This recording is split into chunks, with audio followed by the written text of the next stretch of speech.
This is the second of 4 segments discussing home regulatory waivers and statutory suspensions issued by HUD in response to the COVID-19 pandemic. If you've accessed this recording from the HUD Exchange, the other segments of the short series can be accessed from the same page. If you're watching this recording directly in YouTube, there are links in the description below the video to the other segments, as well as to other related HUD resources. As we noted in the first segment of our conversation, most of the waivers and suspensions originally issued in April of 2020 and modified in December of 2020 expired on September 30th, 2021.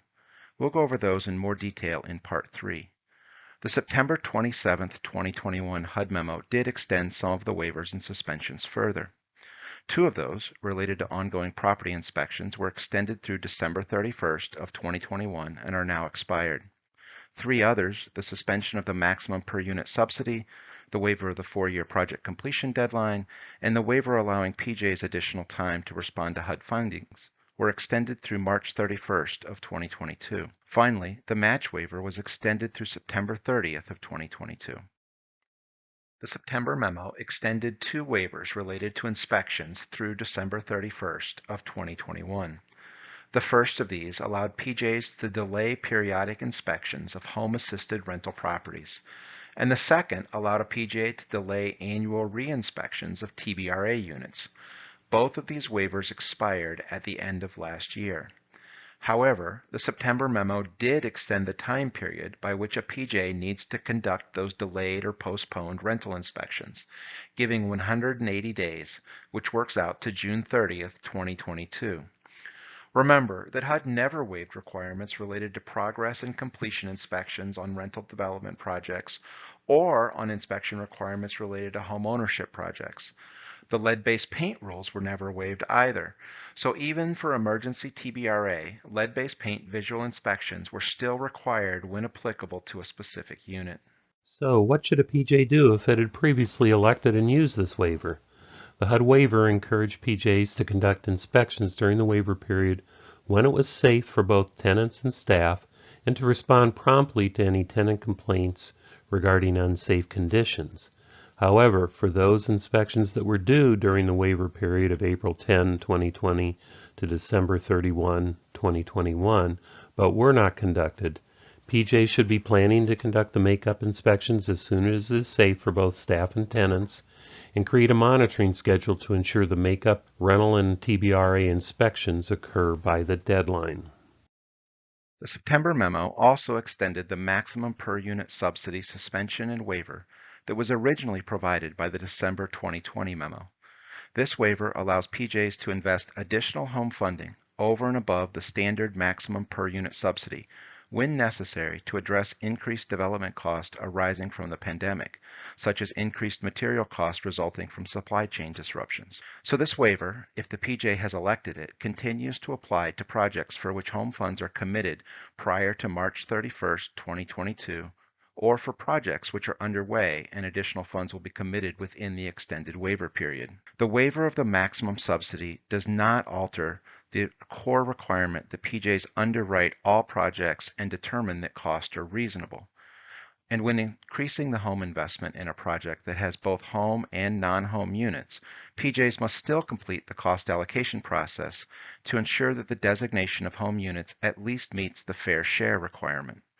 In short, the rest of the cost allocation process continues to apply, even though the maximum per unit subsidy element of that overall evaluation does not apply to projects making use of this waiver. So what should a PJ that elected the maximum subsidy waiver do now? Well, before the March 31st deadline, review all home projects that are in progress to determine if they have a COVID-related cost increase that might require additional home funding, and process any necessary written agreement amendments to increase home funds prior to March 31st.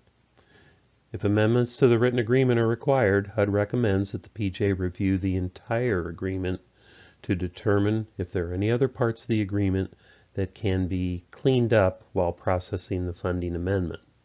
Also be sure to document that the cost increases are reasonable and update the cost allocation for the change in funding, noting the use of the waiver.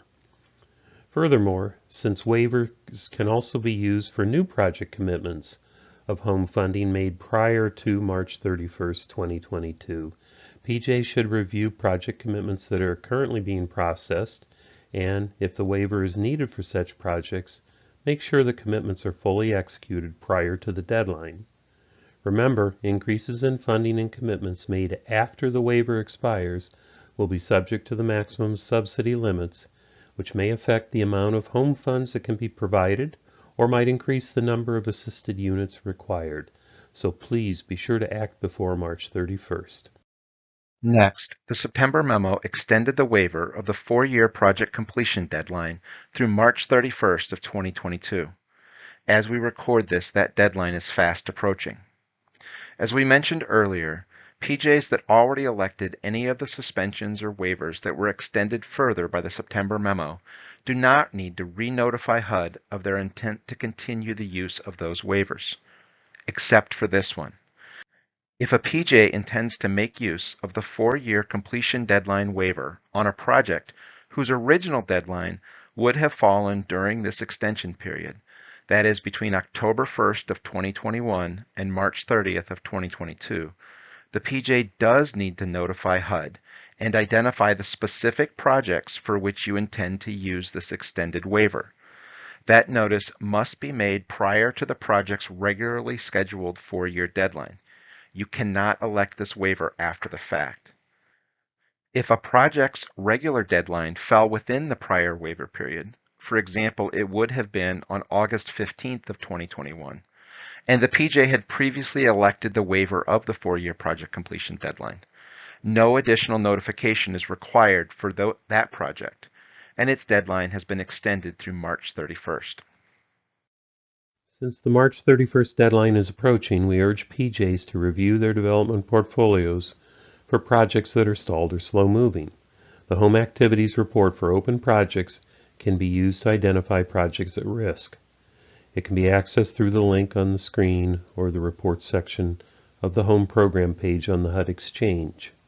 For those projects that have reached their deadlines during the waiver period, or will by March 31st, 2022, PJs should monitor their progress and intervene as needed.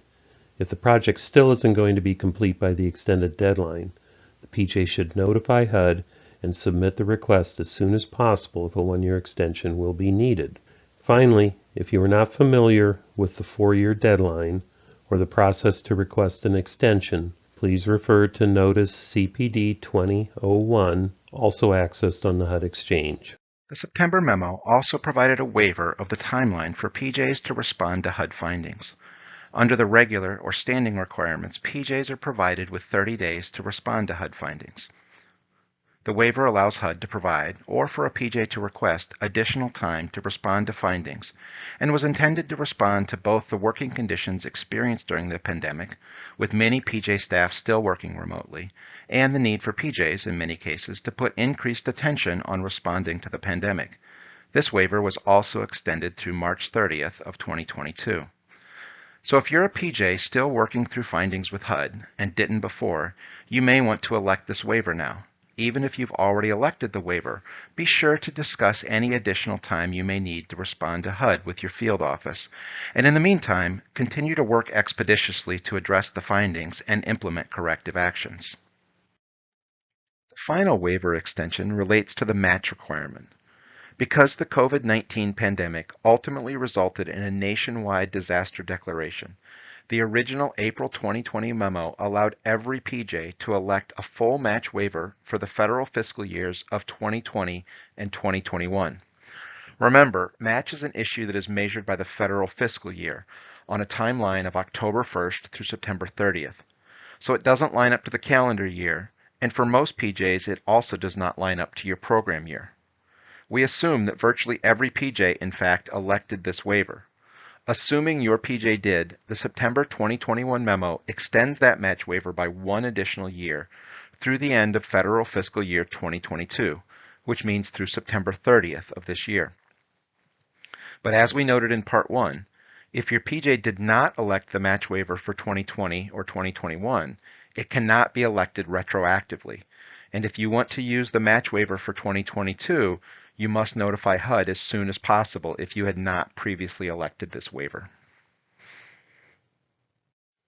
While PJs are not generating match obligations for draws from the Treasury during this waiver period, this does not mean the PJs can stop maintaining the match log. It must still be maintained and available for monitoring. Furthermore, HUD urges PJs to continue to identify, document, and record match earned during this period, as match can be carried forward. Finally, please be aware that HUD expects to issue a new match notice in 2022 that will replace the old match notice, CPD 9703. Watch the HUD Exchange for announcements of the publication and effective date of this notice. As we finish this segment, move on to Part 3, where we discuss the transition back to normal following the expiration of waivers and suspensions that expired on September 30th of 2021. And in Part 4, for those of you that started emergency tenant-based rental assistance programs, we'll discuss the same thing in terms of getting back to normal. Again, you can access the other segments of this overall series from the HUD Exchange, or if you're viewing this directly through YouTube, links are in the description below the video to the other segments.